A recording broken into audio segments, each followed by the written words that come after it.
Hi, I'm Matt from Ewbanks Car Auctions, and we're holding a car auction at the British Motor Show. It's a new thing for us. It's the first auction that we've done at a live event, live show. So it's quite an exciting time for us. This is lot number 13. It's a Pontiac Firebird. It's got a genuine 58,000 kilometres, which equates to very low mileage. It's obviously an iconic. This is really cool. It really caught my attention. It's pretty much the Bandit Trans Am. This one, isn't it? Yeah, smoking the Bandit Trans Am. Yeah, it's got the T-bar. If you come round here, the interior is fantastic. The interior it's amazing for its age. It's really gorgeous. Obviously red velour, the velour. Yeah. And the smell of the car. You can't buy that straight smell. away. You just get that. Yeah, exactly. So what do you reckon it's going to go for? Well, our guide is between 15 and 20,000. Right.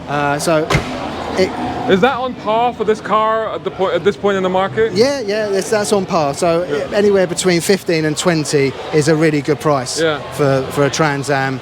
Obviously, it's a V8, so obviously V8s aren't being manufactured anymore. We were talking earlier, and you were mentioning the fact, because you've got a newer version, a newer Camaro outside. That's right, yes. But the market for the generation after this, is that looking like it's going to creep up now? Yeah, I think they will go up in value. Yeah.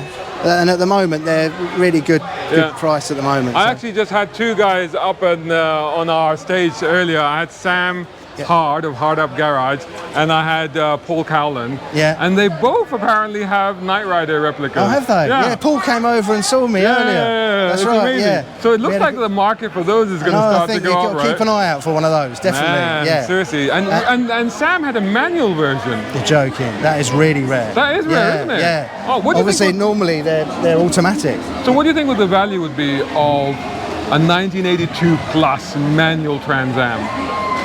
I don't know. I mean, that's a hard one without seeing it. Obviously, it all depends on condition with classic cars. You can't value. There isn't a guide price like modern cars. You can go onto the Caps guide and value a car.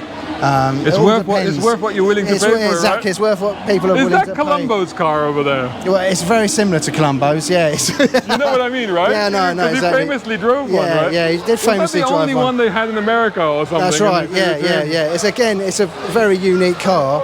It's a Peugeot 304. It's a private collector who's collected the car.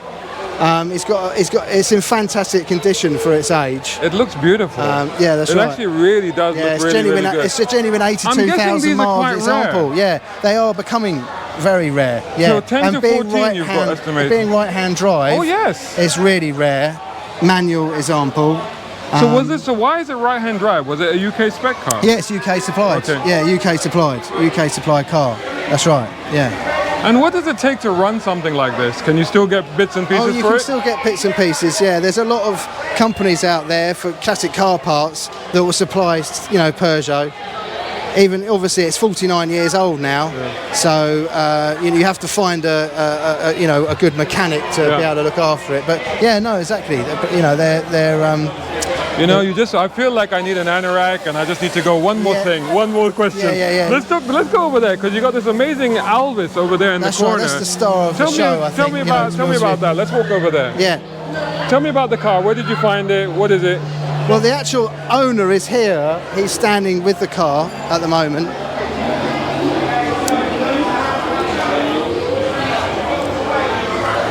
So basically, this Alvis is absolutely amazing. It's just been beautiful. It's just been to Red Triangle and had a full service, an MOT, and Red Triangle they're famous for looking after Alvises. They manufacture Alvis, and now that you can go and buy an Alvis for like 350,000. Yeah, because they're building them new from templates, aren't they? That's this one is estimated at nearly 145,000. 140. So is it restored? It has been, It's been. Because the interior looks immaculate on this. Yeah. And we've absolutely stunning. Invited Robert down. He's the owner, and hello, Robert. Give us a wave. Great car, beautiful. It's absolutely beautiful. This is great. So is this one of the stars of the auction that's happening here? I think it is one of the stars of the show, yes. But you also got a couple of cuties over here. We have. I mean, we've got the little Mini Mayfair, 1987. Obviously iconic now. the little mini Mayfairs. This has had a lot of money spent on it. If you have a look at the interior.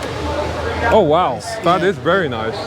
Yeah, Woodford Pickett. That's Woodford Pickett. I was going to say it's not that's not out of the factory, is it? No, standard. They've spent a lot of money on the interior. Yeah. Stage 2 head is on it as well, so you know it picks up nicely. And then we got a little Fiat 500, again another iconic type of car, which is a great guide price, 5,000 to 7,000.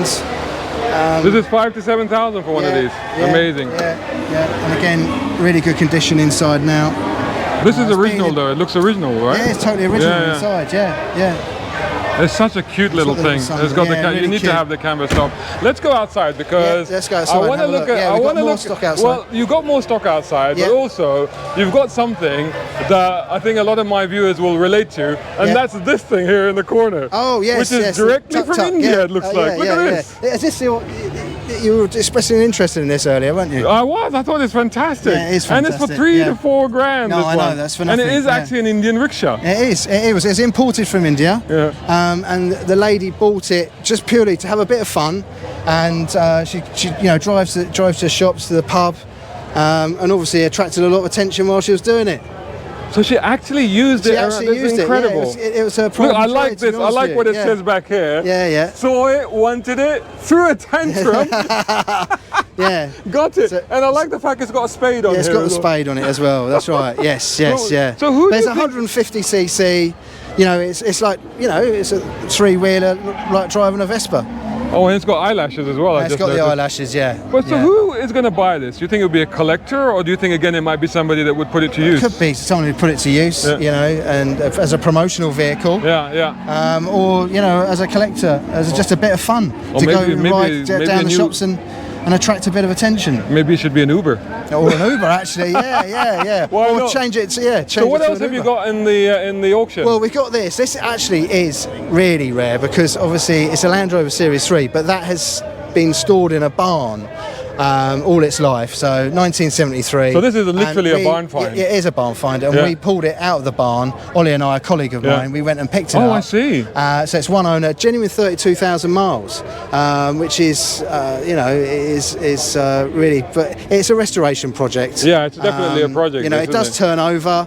So the engine's free. So after all those years in the barn, it does actually turn over. It has been used. It still turns over. Wow. It was used up until 2015 when the lady you know, had to give up driving, and she just used it on her farm. It was really interesting.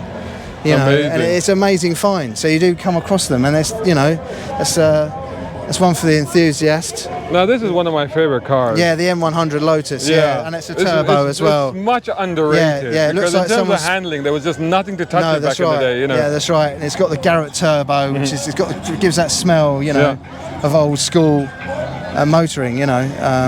You know, Kia made these after Lotus stopped making them. I didn't know that. No. Yeah. Okay. You can actually, in some markets, in fact, there were 1 or 2 in Dubai, which are actually Kia badged. Oh, right. Okay, that's interesting. But this is another great car. This is a Z28 Camaro. The Z28. And you were telling me earlier, you reckon there's a top tip for an investment. Well, I think it is, because at the moment, you know, the prices are quite low. Again, this is guided between, you know, 4,000 and 6,000. And I just think it's a lot of car for the money. Yeah. It's a T-bar. Yeah, it is. It's got similar traits to a Corvette C5, which is another one of my favourites in the American market. And I just it's, you know, obviously it's got the V8, you know, sound, and it's just you know, a great. How easy is it to run one of these? Oh, it's very easy. You know, it's. You obviously put the super unleaded in and off you go. Off you go. They don't I mean, American drivetrains are so tough, right? Exactly. They're okay, really, so finally, as a car that I passed my driving test in. Oh, the iconic Metro. Yeah, we've all done. We've all passed a driving test in one of these. I think of a certain era, anyway. What a thing! But this is obviously a 1.4 SI automatic. So this is automatic. It is automatic. I passed the manual car. So it's quite a rare car. 32,000 miles, one owner from new. And as you can see, it's in very, very good condition for its age. Yeah, I mean, and considering how minis have shot up in value, I think these are probably next, right? They are next, yeah. You look at a price of a Mini, I mean, the gold one's there between 5,000 and 6,000, and this is guided, you know, 2 to 3.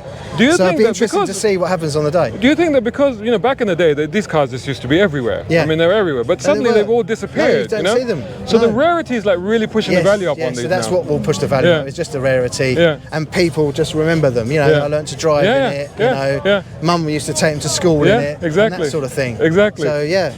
This is awesome. I'm looking forward to the auction, which is going to be on Sunday. Yeah, Very really excited to hear looking about forward it. to the auction. Yes, How can people? Can they bid online? Where can people find People it? can bid online. They can bid in the hall. We've got the live auction in the hall, and also you can register for telephone bidding as well. Okay, cool. So so please come down and have a look. We're stand 2120. Yeah. In the Hall BYD Turn. hall, same as me. Yeah. Thanks a lot. That's brilliant. Thank you so much for talking around them. We've got a wide range of cars, as you can see. Yeah, there's a few others as well. There's something for everyone here. In all price ranges. So. Everything here except for the ice cream van. Oh, and the ice cream van, of course. Awesome. Thank you so much for talking to me. Brilliant. Thanks a lot. Thanks a lot. Brown car guy. Hope you enjoyed that video. If you did, please hit the like button and share this video as well if you can. And while you're at it, check out these guys who also sponsor my content. I am deeply grateful to them because it helps me to buy new equipment, put fuel in the cars, and yes, buy a cup of coffee. You can do the same. Just go here or right here on YouTube. Just hit these 3 little dots down here and click on thanks. Make sure you're signed in first. My content is free, but this is how you can help me keep it that way. I may even send you a gift. Oh, by the way, watch this next.